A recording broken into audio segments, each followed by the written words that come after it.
Hello friends, welcome to ரின் சமையல். இன்றைக்கி நம்ம ரின் சமையல் சேனலில் ஒரு கப் மாவு இருந்தால் போதுங்க பாதுஷா செய்ய. தீபாவளி ஸ்வீட் ரெசிபியான பாதுஷா வீட்டிலையே பேக்கரி ஸ்டைலில் ஈஸியாக செய்யலாம். ஈவினிங் ஸ்நாக்குக்கு இந்த பாதுஷா ரொம்பவே டேஸ்ட்டாக இருக்கும். ஈஸியான ஸ்வீட் ஸ்நாக் ரெசிபி, எல்லாருக்குமே ரொம்ப விருப்பமான ஸ்வீட் ரெசிபி. ரின் சமையல் சேனலை சப்ஸ்கிரைப் பண்ணிக்கோங்க. பக்கத்தில் இருக்க ஆளுன்ற பெல் ஐக்கானை கிளிக் பண்ணி வச்சுக்கிட்டிங்கன்னா நான் போடுற வீடியோ உடனே உங்களுக்கு நோட்டிஃபிகேஷனில் வந்துடும். பாதுஷா செய்கிறதுக்காக ஒரு கப்பளவு மைதா மாவு எடுத்திருக்கேன். அதை மிக்சிங் பவுலில் சேர்த்துக்கலாம்.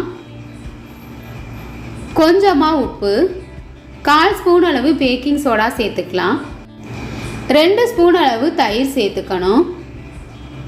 நெய்யை உருக்கிட்டு 2 ஸ்பூன் அளவு சேர்த்துக்கலாம். நம்ம சேர்த்துருக்க எல்லா பொருட்களையும் நல்லா மிக்ஸ் பண்ணிக்கணும். பாதுஷாக்கு மாவு பிசைகிறப்ப சாஃப்டாக பிசையணும். லைட்டாக இந்த மாதிரி மிக்ஸ் பண்ணிக்கலாம். இதே போல் எல்லா மாவையும் நல்லா மிக்ஸ் பண்ணிக்கணும்.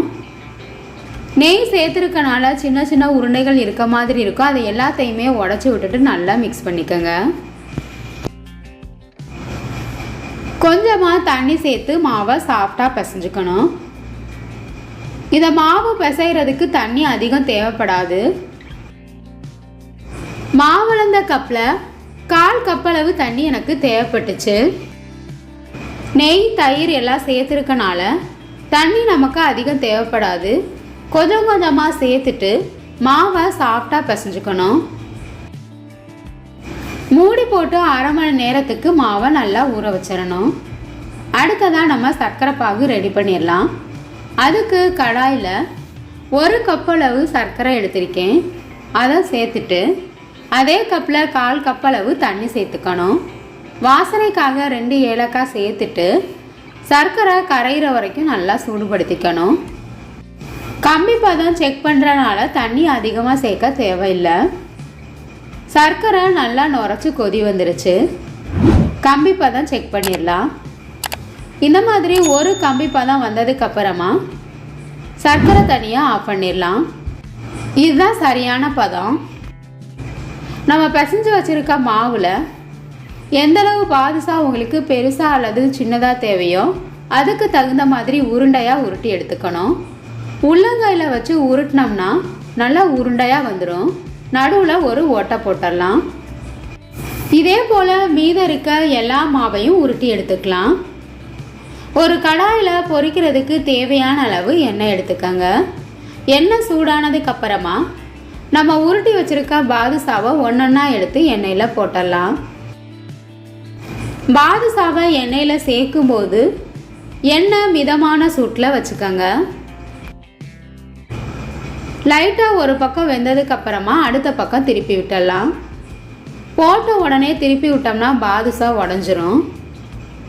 வெந்ததுக்கப்புறமா இந்த மாதிரி அப்பப்போ திருப்பி விட்டுடணும். மீடியம் ஃப்ளேம்லேயே வச்சு வேக வச்சுக்கோங்க. அப்போ தான் உள்ளுக்குள்ளெல்லாம் நல்லா வேகும். அப்பப்போ நல்லா திருப்பி விட்டுறணும். கலர் மாறினதுக்கப்புறமா வெளியில் எடுத்துடலாம். நான் 1 கப் மைதா மாவு எடுத்திருந்தேன். அதில் எனக்கு 10 பாதுஷா வந்துச்சு. கலர் இப்போ நல்லா மாறி வந்துடுச்சு. எண்ணெயிலேருந்து நுர வரதெல்லாம் குறைஞ்சதுக்கப்புறமா வெளியில் எடுத்துடலாம். தீபாவளி ஸ்வீட் ரெசிபியான பாதுஷா ரெடி ஆயிடுச்சு. ரொம்பவே ஈஸியான இன்ஸ்டன்ட் ஸ்வீட் ரெசிபி. பாதுஷாவை பொரிச்ச உடனே சர்க்கரை தண்ணியில் சேர்த்துடணும். சர்க்கரை தண்ணி நல்லா சூடாக இருக்கணும். அப்போ தான் பாதுஷா சர்க்கரை தண்ணியை நல்லா உறிஞ்சும். ஆறிடுச்சுன்னா லைட்டாக சூடுபடுத்திக்கங்க. எல்லா பாதுஷாவையும் சர்க்கரை தண்ணியில் சேர்த்துட்டு நல்லா கலந்து விட்டுறணும்.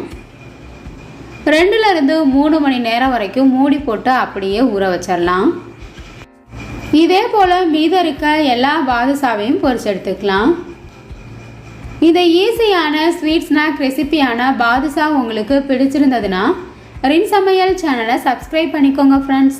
வீடியோ பிடிச்சிருந்ததுன்னா மறக்காமல் ஒரு லைக் கொடுங்க ஃப்ரெண்ட்ஸ். கமெண்ட் பண்ணுங்கள். ஷேர் பண்ணுங்கள். பக்கத்தில் இருக்க ஆளுன்ற பெல்லைக்கான கிளிக் பண்ணி வச்சுக்கிட்டிங்கன்னா நான் போடுற வீடியோ உடனே உங்களுக்கு நோட்டிஃபிகேஷனில் வந்துடும். Thank you friends.